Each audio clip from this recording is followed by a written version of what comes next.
Nguồn gốc của tên gọi Bình Dương và Thủ Dầu Một. Trước tiên ta tìm hiểu tên Bình Dương qua ngữ nghĩa của nó. Bình là bình minh, dương là ánh nắng, ghép lại Bình Dương là ánh nắng bình minh, là những ánh nắng rực sáng trong buổi sáng sớm của một ngày mới. Có một nhà nghiên cứu Hán Nôm đã diễn giải chiết tự theo kinh dịch hai chữ Bình Dương như sau.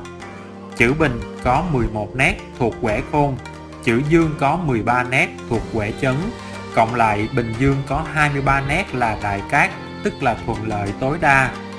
Nếu xét về lịch sử xa xưa thì Bình Dương là phần cuối của cái tên một đại dương mênh mông, Thái Bình Dương. Ngay từ thế kỷ thứ 11 thì Bình Dương là tên của một nàng công chúa xinh đẹp, con vua Lê Thái Tông, như trong Đại Việt Sử Ký Toàn Thư có ghi. Năm 1029 tháng 3 ngày mồng 7, gả công chúa Bình Dương cho châu Mục Châu Lạng là Thân Thị Thái. Bình Dương còn là tên của một nhánh sông theo bản đồ do Trần Văn Học vẽ khu vực Gia Định Thành vào tháng 4 năm 1815, và như mô tả của Trịnh Hoài Đức thì sông Bình Dương ở phía nam trấn Gia Định. Đoạn sông này ngày nay có tên mới là rạch Bến Nghé. Từ cái tên của một nàng công chúa lại được đặt tên cho một dòng sông, rồi được gọi cho một làng, sau nâng lên thành huyện.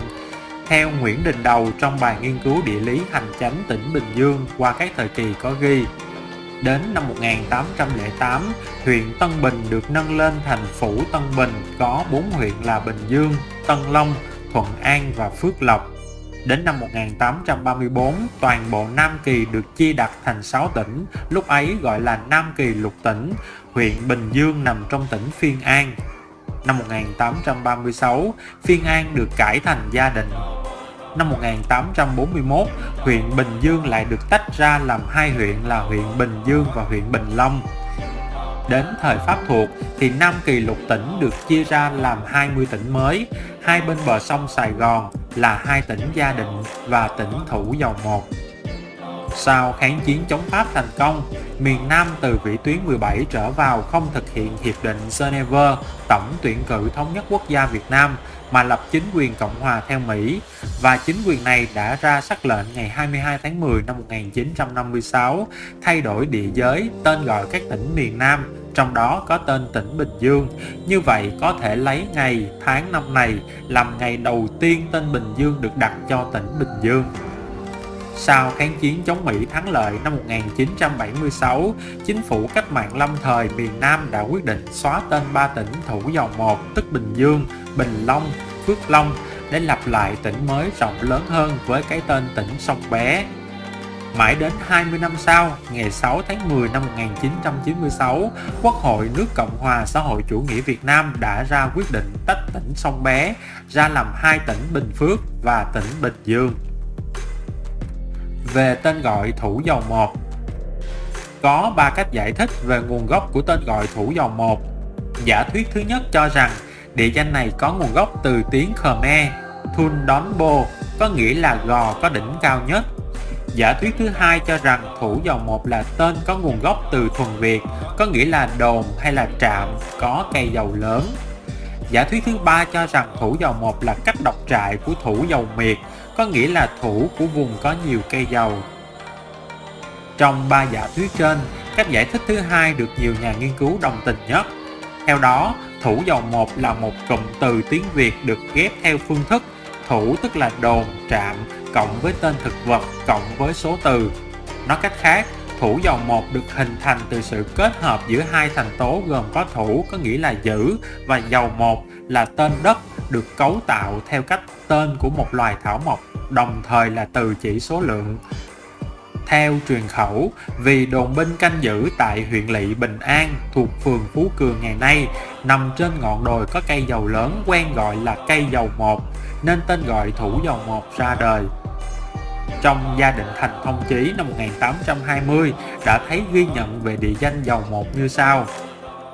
Nay Lý, tức Lý Tài, được tin thật, bèn sai 4 thuộc tướng là Tân, Hổ, Hiền, Nam đem cả bổn bộ binh mã thẳng xuống Bến Nghé để bái nghinh Mục Vương về đồn dầu miệt.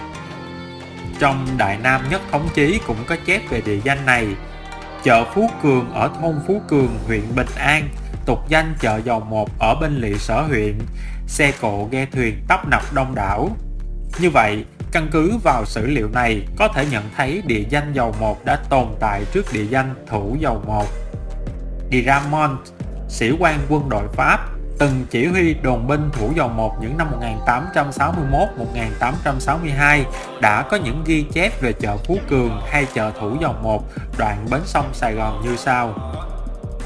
Những thân cây dầu trần và rất cao tạo thành vòng đai của cảng. Dưới chân chúng, một cây đa đã có hơn 100 tuổi đứng hùng vĩ như hình ảnh kẻ vương Tây, che chở bảo vệ vùng đất này. Nhà văn, nhà Nam Bộ học Sơn Nam cho biết, ở địa điểm chợ thủ dầu một ngày nay, trước kia là một bến xe trâu, thuận lợi để tắm trâu và rửa xe. Nơi đây có quán trà Huế, quán cơm, dần dần thành chợ. Chỗ mé sông có một cây dầu lớn, tróc gốc sau cơn bão, tức là cơn bão năm Giáp Thìn năm 1904. Ngọn cây gây cản trở giao thông tận giữa lòng sông. Người Pháp phải huy động dân phu để giải tỏa, gốc to đôi ba người ôm.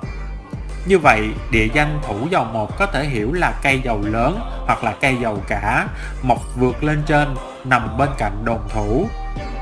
Cho dù thế nào thì các giả thuyết trên cùng với các ghi chép lịch sử cũng đều cho thấy thủ dầu một từng là một vùng đất mọc nhiều cây dầu lớn. Ngày nay, cây dầu chỉ còn sót lại ở một số nơi trong thành phố, như trong khuôn viên của tỉnh ủy Bình Dương, phường Hòa Phú, trường Sĩ quan công binh, phường Phú Cường. Ở ngã ba đường Nguyễn Tri Phương, Bùi Quốc Khánh thuộc phường Chánh Nghĩa hiện nay vẫn còn cây dầu đôi với tên gọi đã trở thành địa danh dầu đôi.